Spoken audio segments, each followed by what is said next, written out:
Hello दोस्तों, नमस्कार। NCERT गणित कक्षा 10 में आपका स्वागत है। तो पिछले वीडियो में हम लोग प्रश्नावली 1.2 पढ़े थे। आज हम लोग प्रश्नावली 1.3 पढ़ेंगे।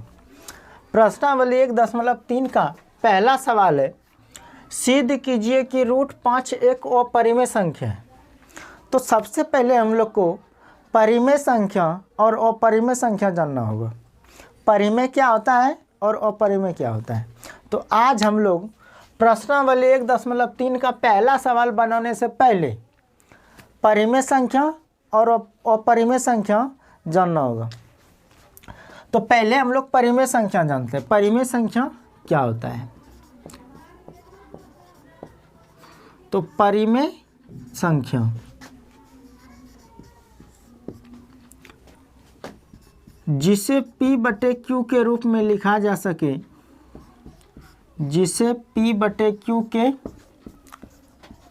रूप में लिखा जा सके तथा जो रूट में हो, जो रूट के अंदर रहे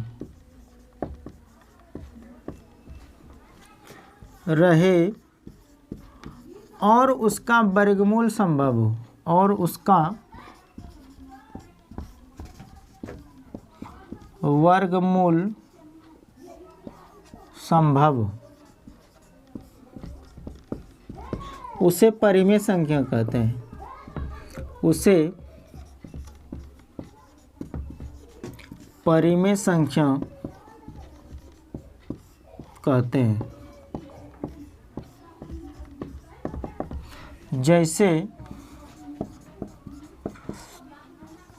8/12, 3/5, 16, 5, 7, √16, √49 इत्यादि।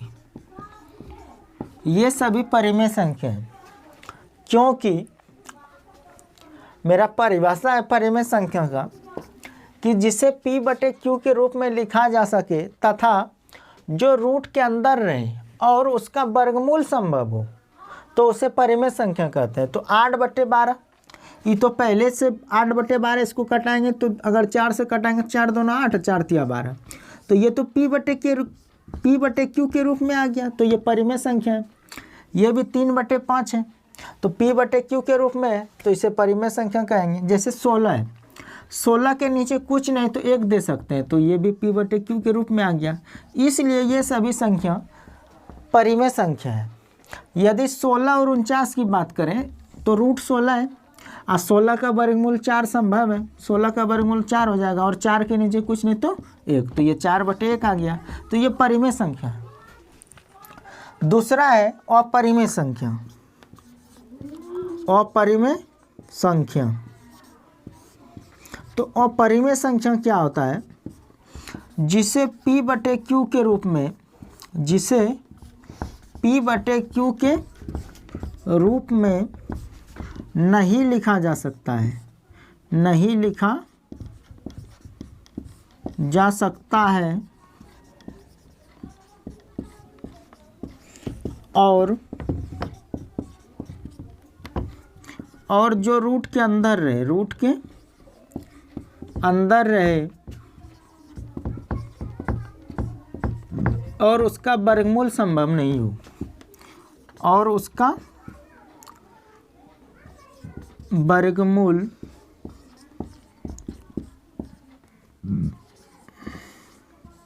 संभव नहीं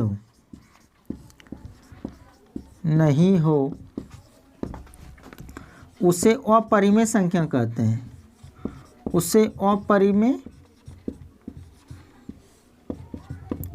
संख्या कहते हैं।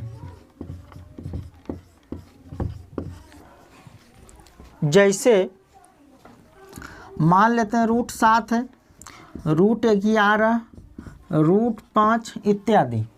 ये सभी अपरिमेय संख्या है, क्योंकि √7 का वर्गमूल संभव नहीं है। क्या 11 का वर्गमूल निकलेगा? नहीं, 11 का कोई भी वर्गमूल नहीं निकलेगा। √5 का भी वर्गमूल नहीं निकलेगा, इसलिए √5 भी अपरिमेय संख्या है। तो हम लोग परिमेय और अपरिमेय सीखे कि परिमेय संख्या क्या होता है। तो परिमेय संख्या जिसे p/q के रूप में लिखा जा सके तथा जो रूट के अंदर रहे और उसका वर्गमूल संभव हो तो उसे परिमेय संख्या कहते हैं। जैसे हम एग्जांपल बता दिए, साथ ही साथ अपरिमेय संख्या भी सीख गए हम लोग। अपरिमेय संख्या क्या होता है, तो जिसे p/q के रूप में नहीं लिखा जा सके और जो रूट के अंदर रहे और उसका वर्गमूल संभव नहीं हो। जैसे √7 हो गया, √11 हो गया, √5 हो गया इत्यादि। ये सारा का सारा अपरिमेय संख्या है। अब हम लोग प्रश्नावली 1.3 का क्वेश्चन नंबर 1 सॉल्व करेंगे। अब हम लोग प्रश्नावली 1.3 का प्रश्न संख्या 1 पढ़ेंगे। तो 1 नंबर क्वेश्चन है कि सिद्ध कीजिए कि √5 एक अपरिमेय संख्या है और इसको सिद्ध करने के लिए हमको जस्ट इसका विपरीत मानना होगा। जैसे √5 एक अपरिमेय संख्या है तो मानना होगा कि √5 एक परिमेय संख्या है। तो माना कि √5 एक परिमेय संख्या है। √5 एक परिमेय संख्या है। तो परिमेय संख्या को p/q के रूप में दर्शाते हैं। इसलिए √5 बराबर p/q हो जाएगा, जहाँ p तथा q सअभाज्य संख्या है। सअभाज्य संख्या है। सअभाज्य संख्या जो किसी से न कटे, खुद से कटेगा और केवल 1 से कटेगा और किसी भी संख्या से नहीं कटेगा। और साथ ही साथ p is not equal to 0 और q is not equal to 0। मतलब p और q का मान 0 नहीं है, या q is not equal to 0 मतलब q का मान 0 के बराबर नहीं है। अब हम लोग अगर इसको आगे हल करेंगे, जैसे √5 बराबर p/q है तो √5 के नीचे कुछ नहीं तो 1 होगा। और जब दोनों साइड बटे में रहे और बीच में बराबर का चिन्ह रहे तो ये कोना कोनी गुना हो जाता है। तो ये कोना कोनी गुना हो जाएगा। √5q अब बराबर p। और इसको अगर इससे आगे हल करेंगे तो q बराबर p/√5 हो जाएगा। इससे ज़्यादा कुछ नहीं होगा। लेकिन हम लोग को ये सब नहीं करना है। हम लोग को इसको आगे हल करने के लिए दोनों तरफ वर्ग कर देना है। तो लिखेंगे दोनों तरफ वर्ग करने पर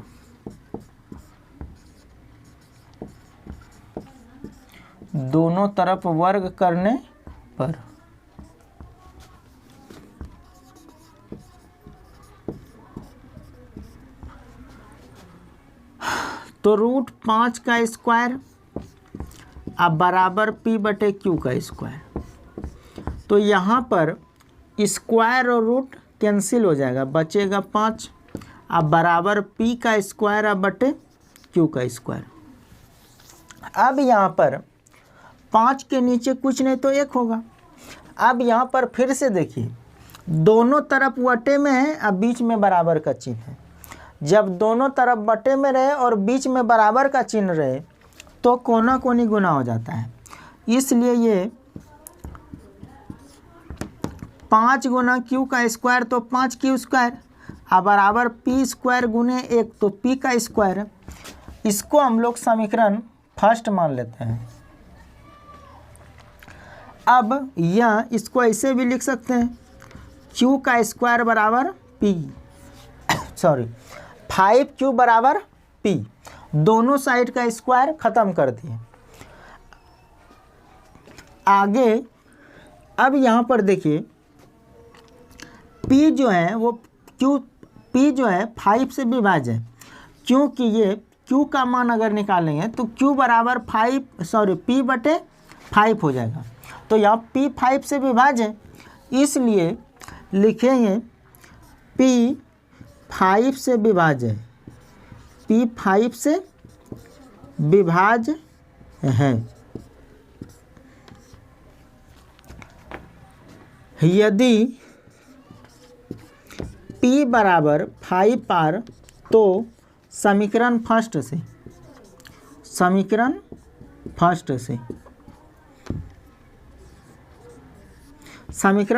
क्या है, 5Q का स्क्वायर अब बराबर P का स्क्वायर। तो 5Q का स्क्वायर बराबर P के बदले 5R हो जाएगा, क्योंकि हम माने हैं P बराबर 5R। तो यहाँ पर 5R का होल स्क्वायर हो जाएगा। तो 5Q का स्क्वायर बराबर 5 का स्क्वायर 25 R का स्क्वायर हो जाएगा। तो ये 5 से ये 25 5 बार में कटेगा, इसलिए Q स्क्वायर बराबर 5R का स्क्वायर, या इसको ऐसे भी लिख Q बराबर 5R।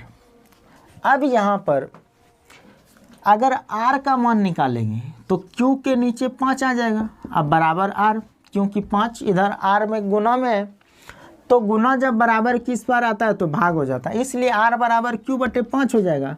तो यहाँ Q 5 से विभाज्य है, तो लिखेंगे Q 5 से विभाज्य है,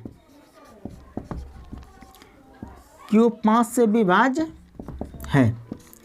अब देखिए कि यहाँ P 5 से विभाज्य था, यहाँ P 5 से विभाज्य है और यहाँ Q 5 से विभाज्य है, जबकि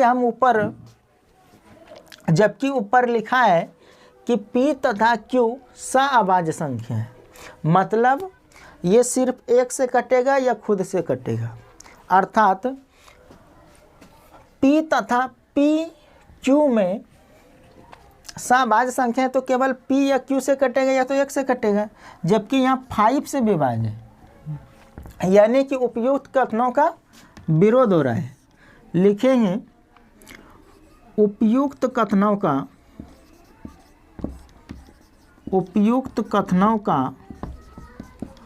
विरोध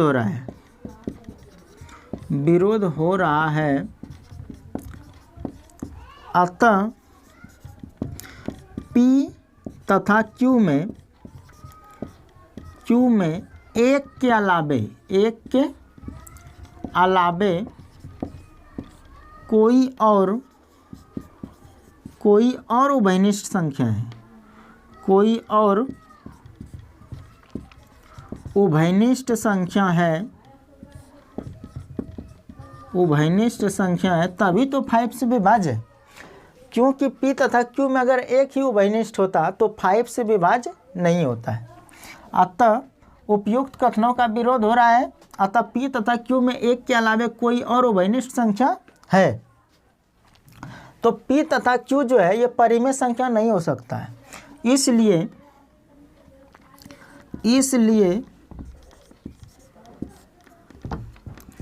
√5 एक अपरिमेय संख्या है, √5 एक अपरिमेय संख्या है। ये मेरा प्रूव्ड हो गया। और ये क्वेश्चन एग्ज़ाम की दृष्टि से बहुत ज़्यादा इम्पोर्टेंट है, क्योंकि हर बार ये सिद्ध करने वाला एगो 2 नंबर का आता है।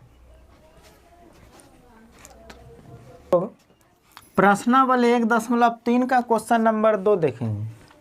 तो क्वेश्चन नंबर 2 है कि सिद्ध कीजिए कि 3 + 2 √5 एक अपरिमेय संख्या है।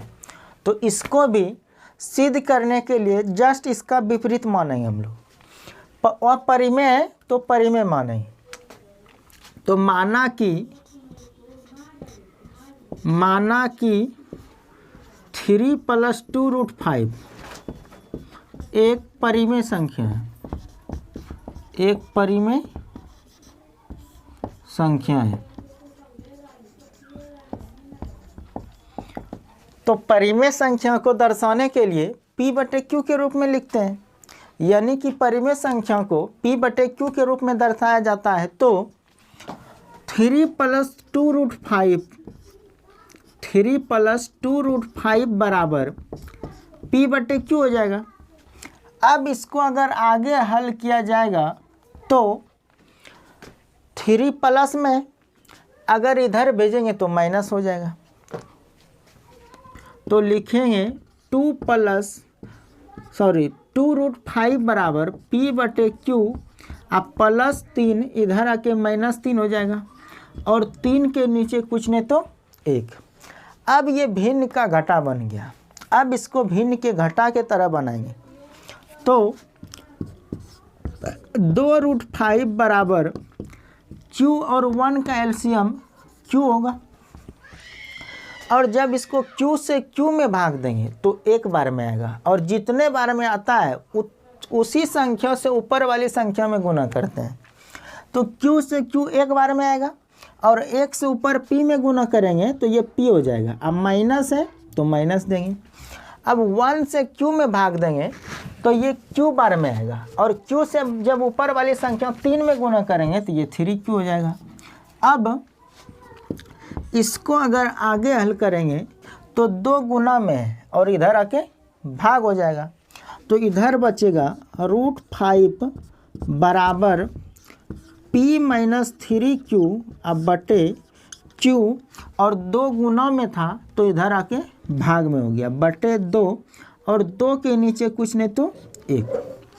तो ये हो गया √5 बराबर P - 3Q अब बटे Q। और जब कोई भिन्न 4 पदों में रहता है तो ये ऊपर वाला दोनों सेम ही रहता है। जैसे A/B और C/D के तरह अगर रहे तो इसका हल A/B, और ये जो D होता है ये ऊपर चले जाता है और C जो होता है वो नीचे आ जाता है। इस तरह से इसको बनाया जाता है। तो ये भी तो 4 पदों में A/B/C/D के रूप में, तो इसमें भी वही करेंगे कि P - 3Q/Q तो ये सेम रहेगा, बट ये जो 2/1 है 1 को ऊपर और 2 को नीचे कर देंगे, तो 1 को ऊपर और 2 को नीचे कर दिए।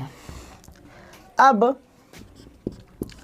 √5 बराबर P - 3Q को 1 से गुना करेंगे, अब 2 को Q से गुना करेंगे, तो जब इसको 1 से गुना करेंगे तो ये तो उतने हो जाएगा, क्योंकि किसी भी संख्या को जब 1 से गुना करते हैं तो उसका मान वही हो जाता है। तो P - 3Q अब बटे 2 गुने Q, तो ये 2Q हो जाएगा। अब P - 3Q बटे 2Q ये भिन्न के रूप में है, यानी कि दिखने में आ रहा है एक परिमेय संख्या है, लेकिन क्या √5 परिमेय है? नहीं, रूट में 5 है, इसलिए ये तो अपरिमेय संख्या है।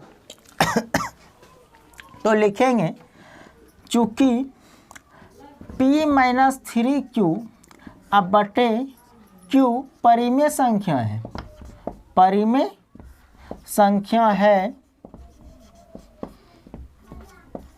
तो √5 भी परिमेय होना चाहिए, परिमेय संख्या होना चाहिए, क्योंकि यहाँ बराबर का चिन्ह है, मतलब √5 बराबर P - 3Q बटे 2Q, इसके बराबर ये है और इसके बराबर ये है, तो ये अगर परिमेय है तो इसको भी तो परिमेय होना चाहिए, लेकिन ये परिमेय है लेकिन ये परिमेय नहीं है। अर्थात उपयुक्त कथनों में, मतलब ऊपर जो माने हैं कि 3 + 2√5 एक परिमेय संख्या, इसका तो विरोध हो रहा है। तो लिखेंगे उपर्युक्त कथनों का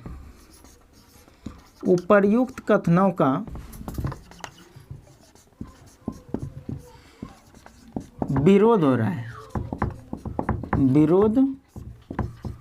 रहा है, अतः 3 + 2√5 एक अपरिमेय संख्या है,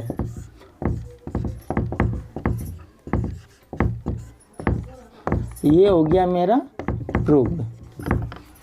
अब हम लोग क्वेश्चन नंबर 3 पढ़ेंगे।